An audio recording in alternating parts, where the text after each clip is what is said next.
Okay, good morning. I was trying to wait exactly till 11 a.m. We did cylindrical coordinates on Friday, and you've read ahead, and so you know spherical coordinates already. And I hope the principles that I've outlined to you about how we chop up our space make sense to you, and that you can think about how to generalize them to more general systems. And I talked about coordinates and the principle behind a coordinate. You think about the x, y, z coordinates as, identifying the x equals constant plane, the y equals constant plane, the z equals constant plane. And when you intersect two planes, you get a line. And when you intersect those three planes, you get a point. And the same is true in cylindrical coordinates, where you have the theta equals constant half plane, right? Because it goes through the z-axis. Then you intersect that with the z equals constant plane, and you've got a ray. And then you intersect that with the little r equals constant cylinder, and you've got a point. So the idea of the intersection of three surfaces is a way to visualize a coordinate system. Each successive intersection, so a surface is one constraint on 3 dimensions. Every time you add another constraint, you go from what you have an object which is one less dimension. So one constraint gives you a two-dimensional object, which is a surface. The intersection of two constraints is a one-dimensional object, which is some sort of curve. And the intersection of three constraints is no dimensions, a point. We call that codimension, by the way, for those of you guys interested in more mathematical ways of thinking about this. But for now, I just want to introduce spherical coordinates. So spherical coordinates will consist of the intersection of three surfaces, okay? It will be constructed by the intersection of three surfaces. The first one is one that we have dealt with already. We will use three new coordinates. Okay. We're going to use Greek letter rho, Greek letter theta, and Greek letter phi. Now, the order that you put them in is just a convention. I'm putting them in this order right now. So, number one. So we imagine a point over here at x, y, z. And therefore, it has its xy value in the plane. The xy value is given if you project down into the plane. The z equals 0 plane, you have a perpendicular projection. There is a point here which is at x, y, and z equals 0. And we've already constructed the angle theta. This is the angle theta, is the angle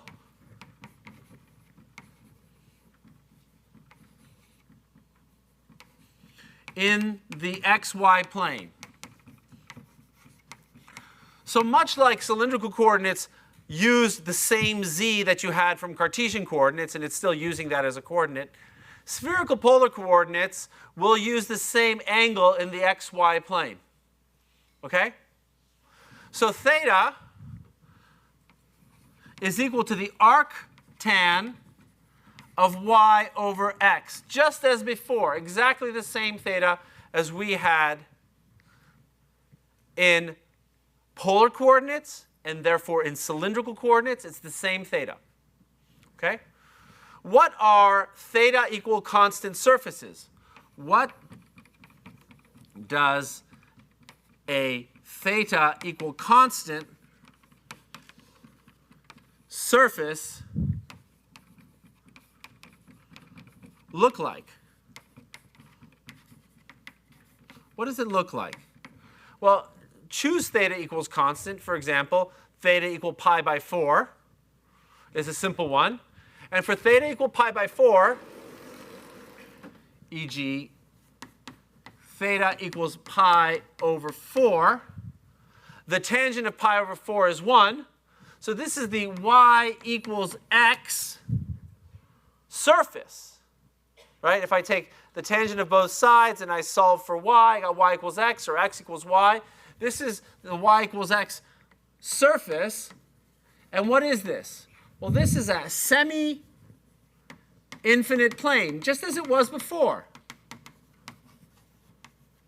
Okay? We know that, okay, theta equals pi by 4 are the angles. They're not all the angles from, theta equals pi by 4 has positive values of x and positive values of y. We want to restrict to positive values of x and positive values of y when we take that tangent. And so we're sitting right over here. Okay? And so I like to think of this as like a knife. This is a knife. Because I told you guys at the beginning, I think of this as I think of this as my fruit cutting lecture. I forgot an orange. I usually bring an orange in at this lecture. But I usually teach this in the winter quarter when the oranges are nice and ripe. And then you start cutting fruit. And if you start cutting the orange, you can see all of these different planes and these different shapes. Okay? So I want you to put an orange in your head. I mean, think of it. Don't try to put it in your head, right? Just think about an orange, right? And think about the way we could slice that object, okay? So this is the one slicing right here. And so if theta equals constant is one semi-infinite plane, well, you can have two of them nearby at two different thetas, so you have these two knife edges, right? And now if we imagine an orange, put an orange here, centered on the origin of coordinates, and I take a plane that I cut it down the z-axis, and I take another plane that I cut it just nearby, I'm going to pull out a wedge, an orange wedge. So I want you to think of those orange wedges. Okay? And notice, by the way, the orange wedges, they all taper at the north pole of the orange, and they taper at the south pole of the orange. So those of you guys who've looked at globes, because nowadays we don't look at globes, we just look at online maps. But if you looked at a globe, you know the lines of meridian, right? The lines of constant longitude all meet at the north pole or at the south pole. Okay? So that one comes from polar coordinates or cylindrical coordinates as you wish. And this is spherical polar, and it uses the same coordinate. And did I say it yet? I don't think I said it yet. Sorry, I keep moving back and forth. This is called longitude. Longitude. So this is the longitude of a point. Okay?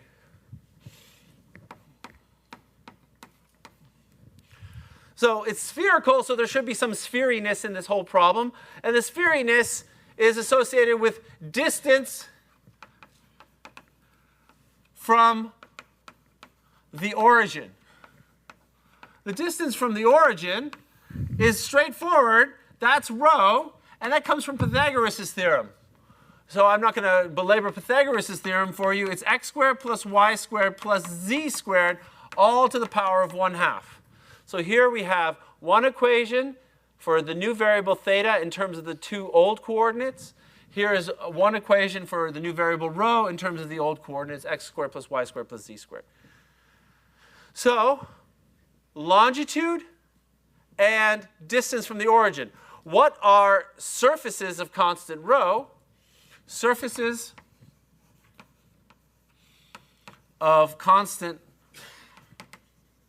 rho are spherical shells, or the boundaries of the sphere. The boundary of the sphere. Okay? So you have the boundary of the sphere. And the way you can think of this is the surface of the Earth. That's why I actually think of the globe. Here's the surface of the Earth, and you can go down a certain depth, like to the crust. The crust, I think, is like 30 or 35 kilometers thick. Okay? And so you can go down to the crust. You have two spherical shells. That's actually really thin, because the radius of the Earth is about 6,400 kilometers. So say 32 kilometers, because I can do that division pretty well. What's the 6,400 divided by 32? 64 divided by 32 is 2, so it's 200. Okay, so the crust is 1/200th the depth, and we can't even get through the crust of the Earth. Okay, so that's a small delta rho, right? From the crust to the surface. By the way, I like to point out that the atmosphere, right, is about 16 kilometers thick at its thickest. That's the troposphere, where the weather layer of the atmosphere is. 16 kilometers thick. compared to 6,400 kilometers deep, right? And you imagine that ratio is 400 to 1. It's 1/400th, right? It's ridiculously thin. The livable atmosphere is ridiculously thin, and I like to just impress that upon people as we think about our lives and the calculus we're doing too. So this calculus, by the way, is important in atmospheric sciences, obviously, when we do things on the sphere. Okay? So rho are the boundary of the sphere. Those are the shells. And the last one we need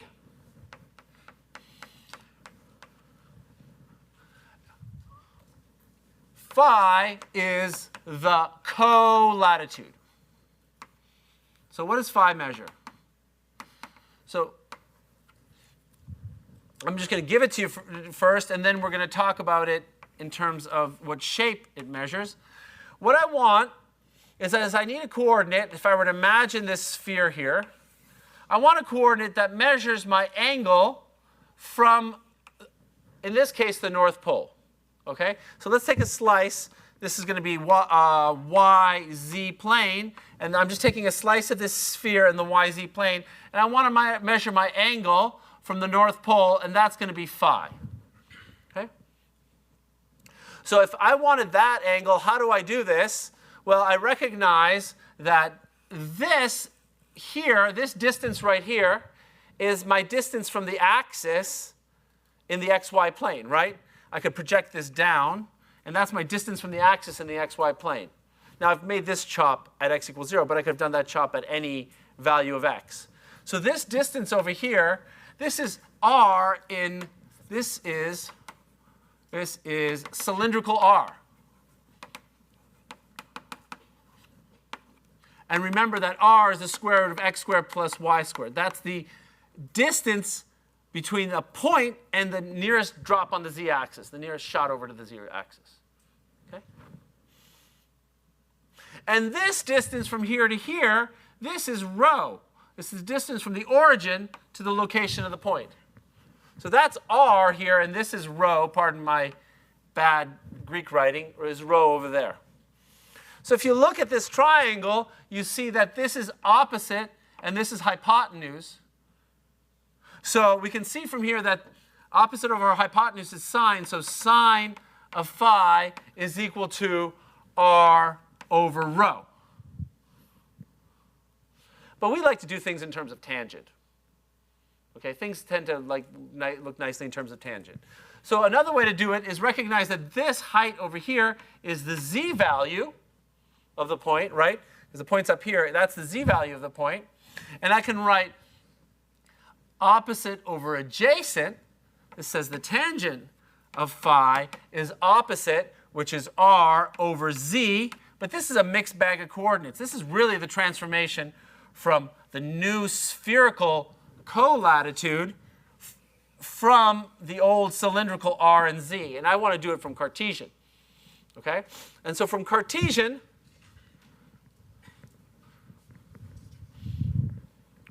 coordinates, I have that expression r in terms of x and y, and I'm going to solve for phi. Phi is equal to arctan of x squared plus y squared divided by z. Okay? Now, so this is the expression for the transformation from Cartesian to cylindrical phi, spherical phi. What's the question? Well, the question to ask now is, what are surfaces of constant phi? What are the surfaces of constant phi? So I always say, okay, just plug in a value. For example, don't plug in phi equals 0. Did I make a mistake? Sorry, go ahead.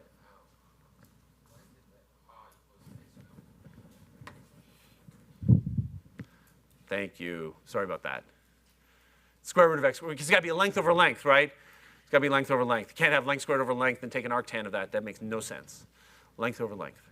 Thank you. Sorry about that, everybody. So just plug in a number. I like to plug in a number every once in a while because it just grounds me. So choose a number for phi. Pi by 4 is a nice number. Okay, let phi equal pi divided by 4. Okay?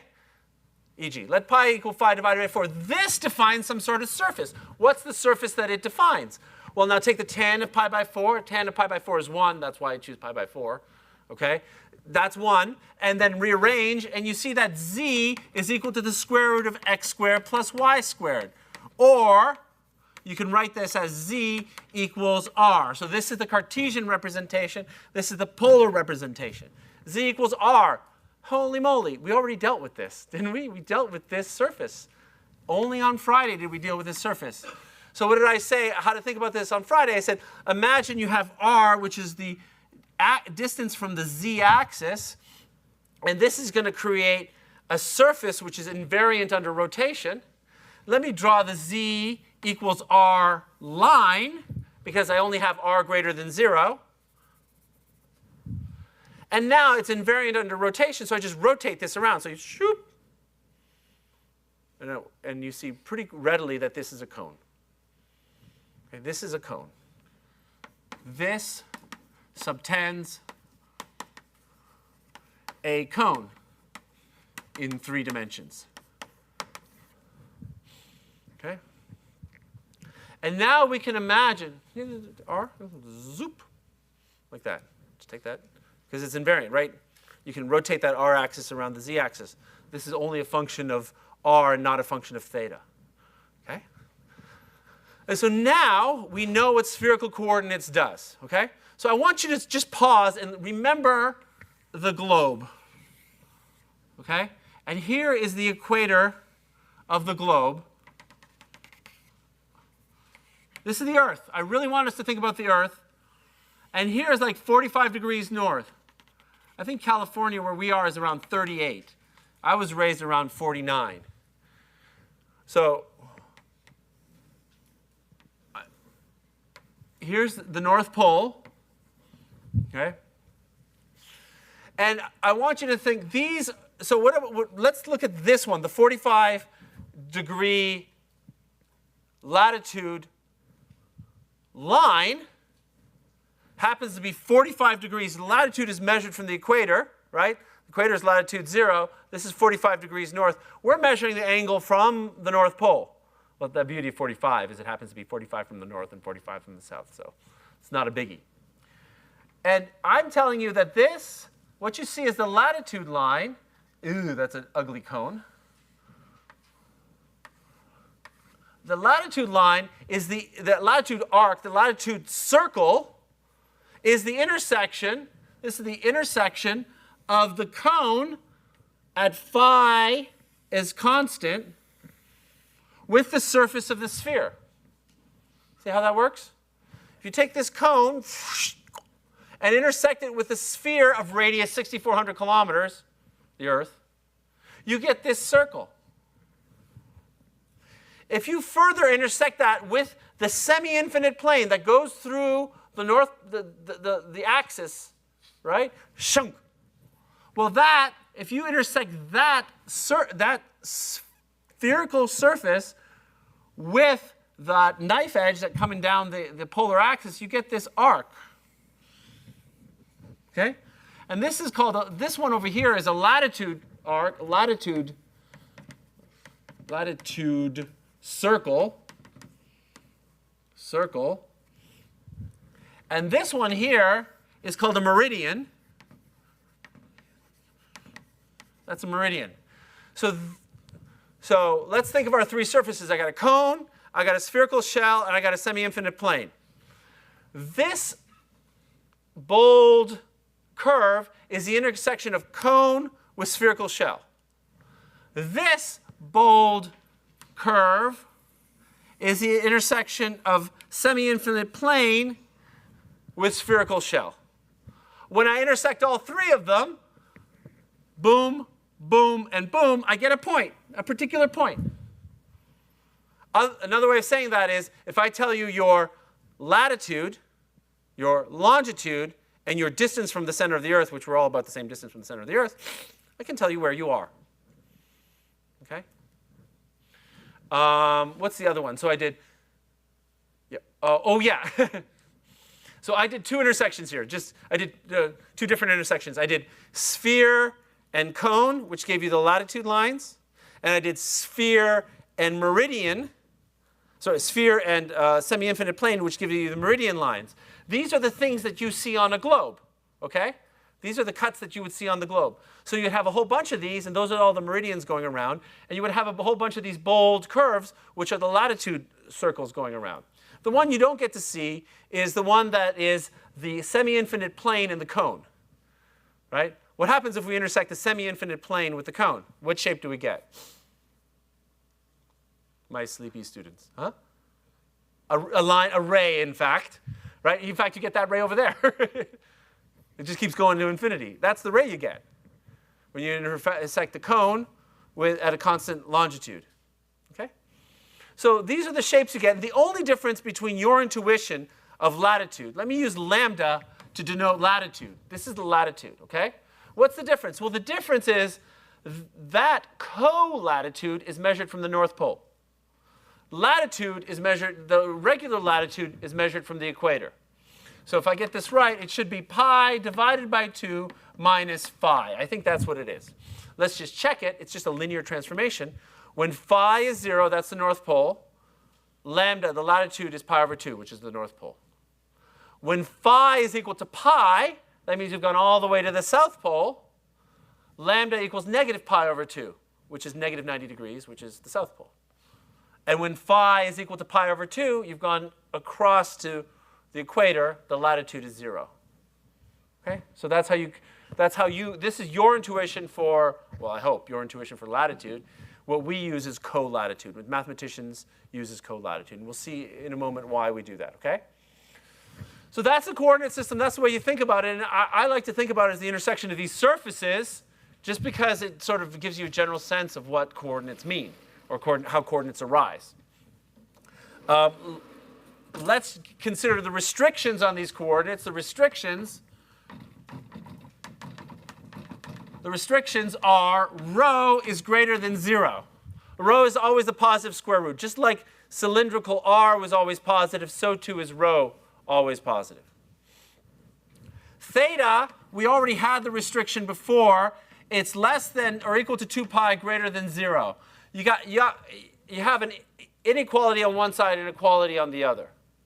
So you either choose to go from 0 to just under 2 pi, or you go from just over 0 to 2 pi, whichever one you want. It doesn't really matter. You could go from negative pi to pi also. Whatever is convenient for you in the calculation, as long as theta is allowed to take its full 2 pi sweep. Okay? And then the last thing, I've already outlined what it is for phi.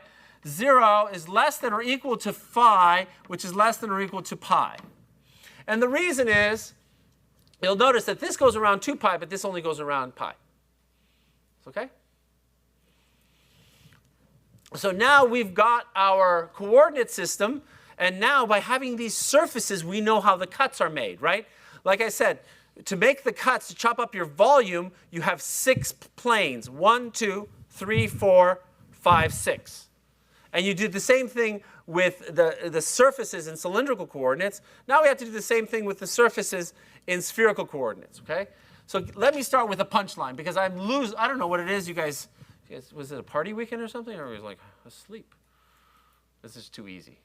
Oh, I should go faster. I'll go faster. Huh? It's a Monday. Caffeine. Monday is the day you can have your good coffee. Okay. So let me give you the punchline. The punchline of what I'm about to say is dv, which is we always knew was dx, dy, dz, if we did Cartesian chops, is going to be this. Rho squared sine phi d rho d phi d theta. Okay? Rho squared sine phi d rho d phi d theta. That's what we're getting. That's what we're going to talk about. I want to show you how this arises. Okay? So let's first do a little check. Okay? The check is that this should be a volume, so it should have units of meters cubed. Where are my meters cubed? Well, I get 2 powers of meters from here and 1 power of meters from there. So that's my meters cubed. Those meters cubed. Okay? The second thing is it's in 3 dimensions, so it better have 3 Ds. three things that you got to vary, because each of those varying things talks about one surface or another surface. And here's the 1D, here's the 2D, and here's the 3D. So we know we're in 3D. Of course, each of the possible coordinates is allowed to vary, which is great. Okay? And the only really kind of novel thing here is this sine phi. And the question about where that sine phi arises is the main question. Okay? And how does the sine phi arise? So let me tell you the forest, and then I'll get into the trees, because I want to show it for you calculationally. The way I want you to think about this is the following. We're going to take a shovel, okay? And I'm going to ask you to walk around the earth. I want you to shovel the earth. Shovel the dirt on the earth, okay? So I have a shovel, which we will draw the canonical shovel. Okay, there's a shovel. There's a handle. Artist. That's why I didn't go into art. Okay, there's a shovel. I'm going to put it in the earth, and it's going to have, I'm going to face it east. Okay? We're going to face it east. I'm going to walk east. Okay? That means I'm going to stay at the same latitude or the same colatitude. I'm going to walk all the way around the earth. Okay? So this is, I'm going to dig it down, and so this depth, the depth is going to be delta rho, right? The depth of that shovel is going to be delta rho. I'm going to dig down that way. Okay? The width of this shovel, okay, it's going to take up a certain amount of latitude. So there's a fixed width of that shovel. But if you recall, here I am. Let's put me at the equator here with this shovel. Here's the shovel like that. I'm going to have, it's going to have a certain angle here, delta phi. It's going to have a certain angle, delta phi. And so this width over here is going to equal, the width of the shovel is going to equal rho times delta phi, where delta phi is the amount of latitude that I'm subtending. Okay? Remember how we defined angle. Angle is the arc length along an arc at distance rho, at any distance, divided by the distance. So delta phi is W divided by rho, where W is the width along there. So this is going to be equal to rho times delta phi. And you're going to stay along a constant latitude circle. Okay? So the area of this shovel is going to be rho squared times delta phi. That's the area of the shovel. And now I'm going to walk. Okay? Two options.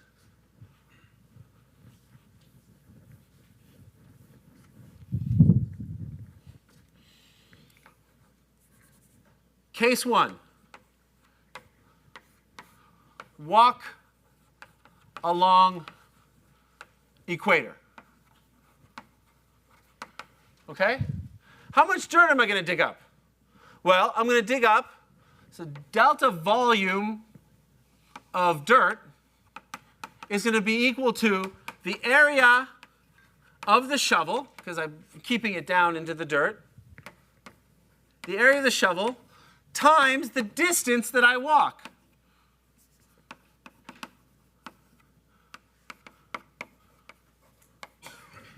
Make sense? It's going to be the area of the shovel times the distance that I walk. So I'm just going to draw the picture again. This is the equator. I walk around the equator. I'm walking around this distance. Right? If I'm walking around the North Pole at a constant latitude, I'm walking around this distance. It doesn't take any calculation to look at those two arcs, to those two circles, and realize that one is way smaller than the other. And as you get closer to the North Pole, this goes to 0 in terms of its length. Okay? So let's calculate this distance. What is this distance? Okay? What is the distance around this arc? Well, it's a circle. So we know the distance is equal to 2 pi times the radius of the latitude circle. So I'm walking around a latitude circle, and so the distance along that latitude circle is 2 pi times the radius of that latitude circle. What is the radius of the latitude circle? Okay? Well, the radius of these different latitude circles are the distance from a point on the circle to the axis, right? Because it's like you're sweeping it around the z-axis. Right here at the North Pole, little sweep. At the equator, big sweep. Okay? So this the radius of the latitude circle is this. R, this distance, this is the radius of latitude circle. That's the radius from here to here. But that radius was the cylindrical polar r. That's the cylindrical coordinate r. So the distance you walk is 2 pi times your cylindrical value of r.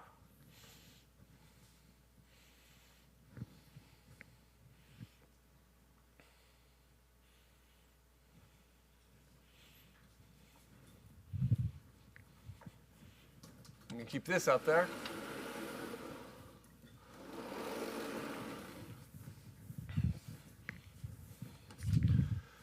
So now let me take one more cut and draw one more picture. Okay? And you're over here, and you want this distance, which is r. This is a cut through the sphere. And I'm looking at this r over here, and this is rho, and this is phi. That's putting all the pieces in, and this is z. How do I get little r in terms of the spherical coordinates? I need to figure out little r in terms of spherical coordinates, because I've got to get everybody in terms of spherical. Okay? How do I get little r in terms of rho and phi? Not z and little r, because that's cylindrical coordinates. I need in terms of rho and phi. You got to stare at this picture a little bit. And you're like, wait a minute, opposite over hypotenuse. Oh, he wrote it over there. He did that sine thing somewhere. He erased it. Why did he erase it? Okay? Opposite over hypotenuse, right, is sine phi. So little r over rho is equal to the sine of phi, which means r is equal to rho times the sine of phi.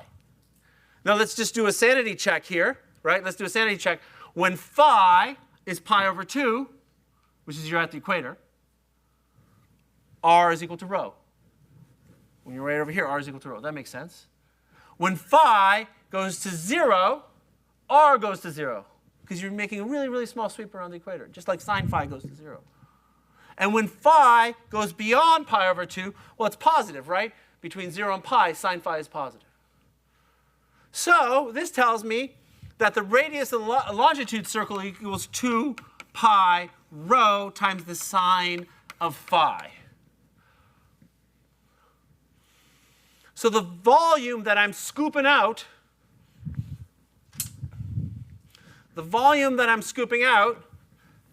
with this process is delta V is equal to the cross-sectional area, rho squared delta phi, times 2 pi rho sine phi. Oops. I made a mistake over here. Nobody stopped me with that. I said the area of this shovel is rho squared delta phi. It's rho delta phi times delta rho. So it's rho delta phi times delta rho. Rho delta phi times delta rho. Okay? This is rho delta phi times delta rho. Let's get them all in there. Rho delta phi times delta rho. You okay with that? And so this is equal to, just rearrange it, 2 pi rho squared sine phi times delta rho times delta phi. That's the volume if you walked all the way around a longitude line. But how much angle have you gone? How much longitude have you gone? You've gone a longitude of 2 pi. So compare this expression to that expression over there. There's the rho squared, there's the rho squared, there's the sine phi, there's the sine phi. The delta rho goes to d rho in the limit. The delta phi goes to d phi in the limit. And the only difference is I did this thought experiment for walking all the way around the Earth from 0 to 2 pi. If you only walked a fraction of an angle around the Earth, it would be proportional to the angle that you walked. So I think that's a really intuitive way to see it. And if I had the orange, I'd be slicing the orange and handing you some to perk you up because you're apparently all asleep. Okay, ta-da. You good with that? Any questions there? 35 minutes in. Okay. So this will be the last section we're dealing with in chapter 15, last subsection. We're going to start on chapter 13 on Wednesday. I'm going to do one or two examples here. Okay?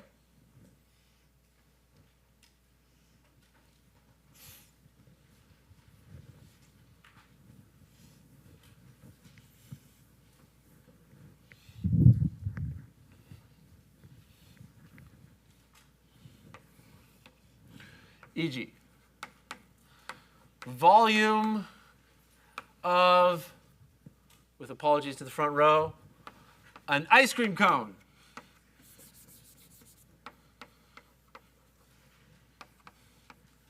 Now we have real ice cream cones that are ideally filled with ice cream.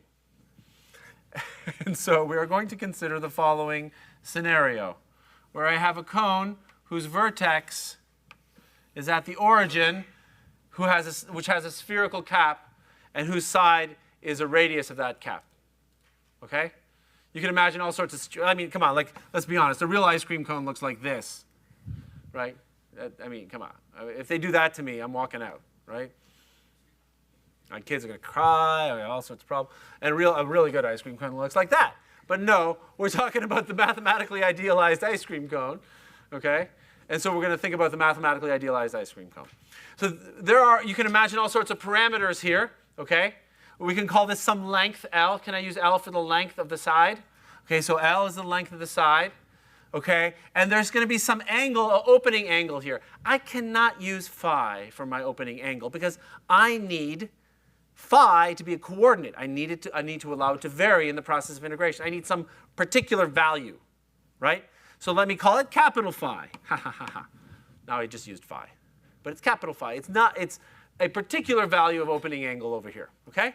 I don't know how they sell ice cream cones. I don't think they sell them by angle and length. I think they sell them by height, right? They sell them by height and width, right? You know, when you're manufacturing the thing, that's what you think about. I'm talking about the manufacturer, not Baskin-Robbins selling it to you. Okay, well, let's just do this. Let's see what we get here. What is the volume of this object? Okay? The volume equals the triple integral over the domain. So this has got to be rotationally, right? This is z. This is the z-axis. This is the y-axis. The x-axis is over here, and we're going to rotate that thing. The triple integral over the domain of dv. And clearly, we're going to use spherical coordinates for this thing. In spherical coordinates, I have to express my domain. Well, it still has rotational symmetry about the z-axis, just as though it were cylindrically, well, it's cylindrically symmetric around the z-axis. It's actually not spherically symmetric. It's only cylindrically symmetric. So my my theta angles go from 0 to 2 pi. So I'm telling you that I'm going to do my d theta last. Okay? I'm going to do my d phi second last. My d phi, my phi is going to go from phi equals 0 all the way to some fixed phi, capital phi. So this is going to go from little phi equals 0 to little phi equals capital phi, whatever the ice cream manufacturer made in their machinery. Okay? And what's the radius? Well, the radius of this thing is going from 0. The radius, the spherical radius, is going to go from 0 to L. And that's the point that I made before, that all of these are at the same distance. So this cap is flattened down, so it looks like a spherical cap. So this can go from 0 to L. And then I have to do my integration, rho squared sine phi d rho. That's the rho part of it. And then you're going to do d phi, which is the phi part of it. And so what you see right now is this is sort of the easiest kind of integration you can do in spherical because everybody is constant. But in general, you can have your rho depend on theta and phi, right? You can have rho depend on theta and phi. You can have your phi depend on theta, and of course theta, the bounds of theta are going to be constant. Okay? But this is a nice little expression to work out, so I'm going to work out this expression. The integral of rho squared d rho from 0, sine phi is obviously constant with respect to that integration. Rho squared d rho is going to be rho cubed over 3. Evaluated at the upper bound is L cubed over 3. Okay? So that's good because that's going to give me my length cubed. I'm going to pop that out front, L cubed over 3. And I'm going to do my other trick, which is I said I'd do the phi integral first, but I ain't. I'm going to do the theta integral first. I'm going to switch the order, which you can do because everybody is constant. So I get my factor of 2 pi. Okay? And then what I'm left with is the integral from 0 to capital Phi of sine phi d phi. And you can see, I hope, why I left it this way. Because the new issue that arises here, the new thing that comes in spherical coordinates, is this sine phi.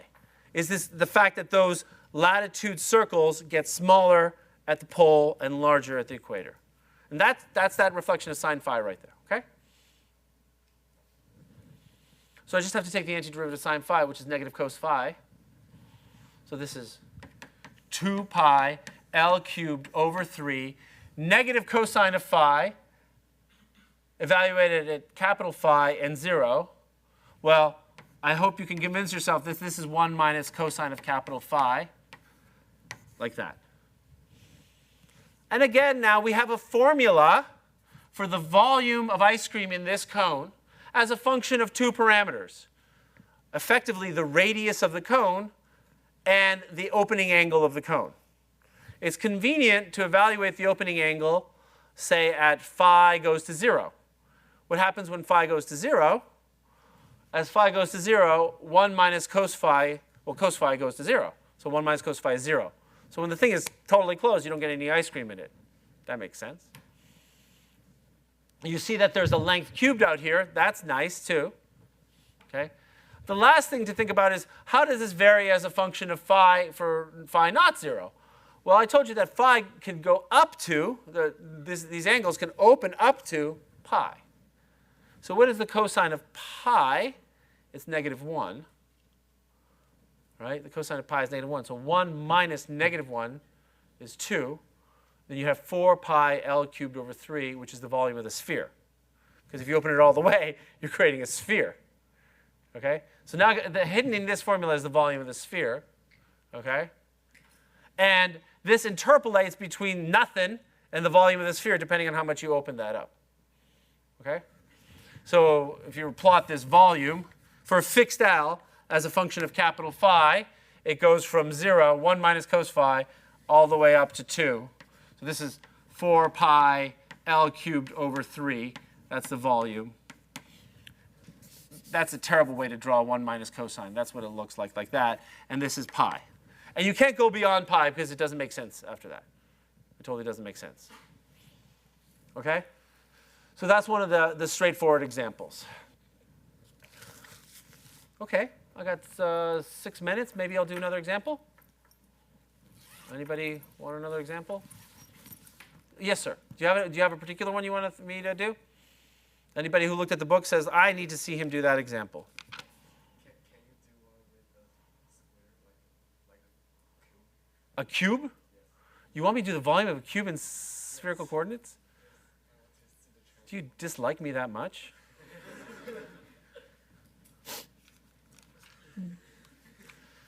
How to kill the professor. A cube? Really? I wouldn't make you do a cube in spherical coordinates. Huh? What's that? It's going to be on the final. No, I mean, that's the thing. It's like, no, seriously though. The point about choosing the right coordinates is you choose the right coordinates to make your life easy, not to make your life hard, right? I'm actually I'm trying to make your life easy, right, by doing these coordinates. It might not seem it, but it will be easier long term, right? Let me not do the cube just because I don't even know. I mean, that's just nasty. let me just choose some homework problem and do it.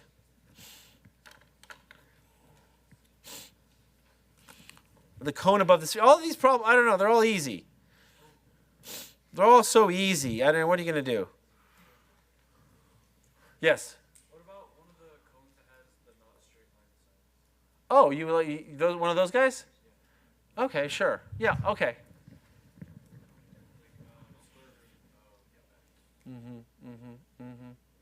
Okay. Let's do the paraboloid. Okay? That'll work for you? Okay. Let's just, because sometimes you guys hate me when I have like n in there and too many parameters and you're like, my head's exploding. Let's just do a paraboloid, okay? Is that okay?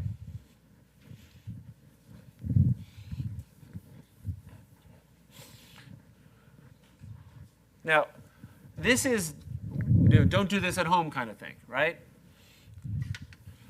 So, volume, so this is an example. Volume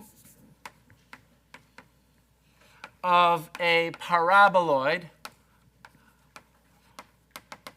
using spherical coordinates.